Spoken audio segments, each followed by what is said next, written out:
I'm not positive. Is that a question? Yes. Did Native Son get a release in the U.S.? Okay, very good question. A couple of little points that I did not really mention at the top of the last show. When the film was made, well, for starters, it's important to realize that this film was shot. I don't think I made this perfectly clear. This film was made in Buenos Aires, okay, in Argentina.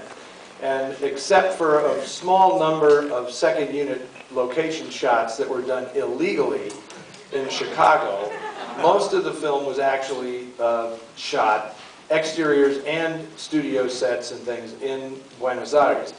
The idea was that they expected that they would have releases and money coming from the United States and Europe, and they were kind of shocked when, in order to get the distribution in the United States, they submitted the finished film, and it was pretty much butchered because they said, well, we're never going to allow this to show. They figured, they knew going in it was never going to show in the South. That was totally out of the question.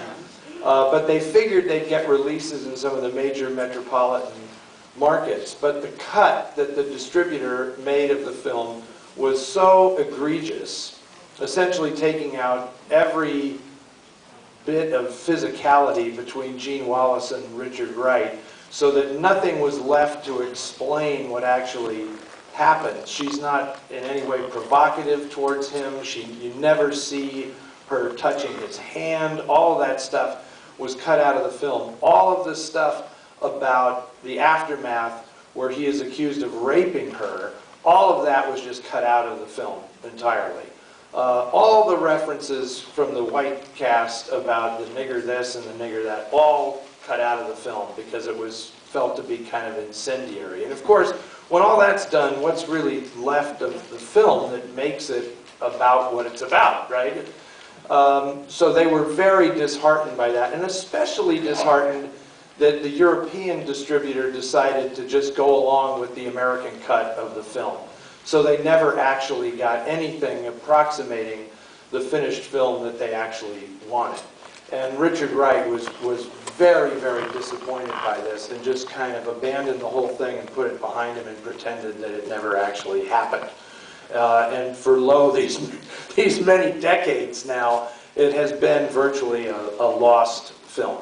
So quite an interesting artifact. Okay, now you're going to see the way Hollywood treats this subject. In 1947, William Faulkner wrote the novel Intruder in the Dust, which was essentially his makeup for the behavior of his beloved South. And he decided to write a book that was an apology for the way blacks had been treated in the South for his entire life. The book was a pretty big hit. Of course, right about that time, Faulkner won the Nobel Peace Prize and for literature. And you know, he had reached like the zenith of his career, and so he was in the atonement phase, if you will. Clarence Brown, the director, who at one point was one of the most prominent directors in Hollywood in the early 30s, he had directed some of Greta Garbo's pictures, made a fantastic silent film called The Goose Woman, and he was a big player at MGM. Well, he read Intruder in the Dust and begged Warner Brothers to buy this, or I'm sorry, not Warner Brothers, MGM, to buy the property so that he could make it, because his family was originally from Massachusetts, but he grew up in Tennessee, and when he was a young boy, he actually witnessed a lynching, and the experience of that stayed with him for his whole life. And so this was a film towards the end of his career that he really wanted to make and was quite passionate about it. When MGM, this is not the kind of film that they made at MGM, and Louis B. Mayer had absolutely no interest in this movie whatsoever, but over at RKO, Howard Hughes had taken over that studio, and the chief of production there, Dory Sherry, would not work under Howard Hughes, so he left and went to MGM to become chief of production there. And Dory Sherry was one of the great high-minded, very creative producers in Hollywood, and Intruder in the Dust was exactly the kind of film that he wanted to make. So he is the one who saw that this project would happen. And amazingly, Clarence Brown got this crew together and they shot the film in Oxford, Mississippi, very close to William Faulkner's hometown. And many of the people who appear in the film as extras were citizens of Oxford, Mississippi, which is pretty amazing to think about when you watch this film. And there's a tremendous performance in the movie by Juano Hernandez, who plays the lead character of Lucas Beecham.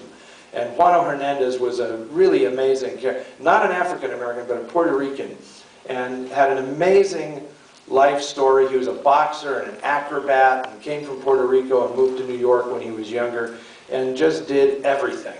And a really amazing life story. And then in the 40s, became a very successful actor in Hollywood, as successful as an actor of color could be in Hollywood at that period. If you've ever seen a movie called The Breaking Point, one of my personal favorites with John Garfield, Juano Hernandez has an amazing supporting role in that film, made the same year that he made this picture. When we showed this in San Francisco recently, a special treat, Claude Jarman Jr., who plays the young boy in the film that is really the central character of the movie, came out and spoke about making this film, which he considers to be his favorite film and probably his best performance. He had previously made a picture with Clarence Brown called The Yearling that was a big hit, and for which he actually won a special little pint-sized Oscar that year. And Claude is still hale and hearty, and was actually for many years the director of the San Francisco International Film Festival. And so he came out and spoke about the intense process of making this movie and how proud everyone was of the finished product. And it really is. It's a fine piece of work. And like I was saying earlier, it's interesting when writers who are known as great literary lions, like a Fitzgerald or a Faulkner or a Richard Wright, kind of reach into that bag of genre tropes for the spine of a story. So while this is clearly a very high-minded film about race, it's all concocted around a very simple mystery story premise, with this young boy playing the detective who's determined to solve the actual crime. So that's why it fits into this noir festival. So having said all that, thank you very much for coming out this evening for the first African-American noir night, and enjoy Intruder in the Dust. Thanks.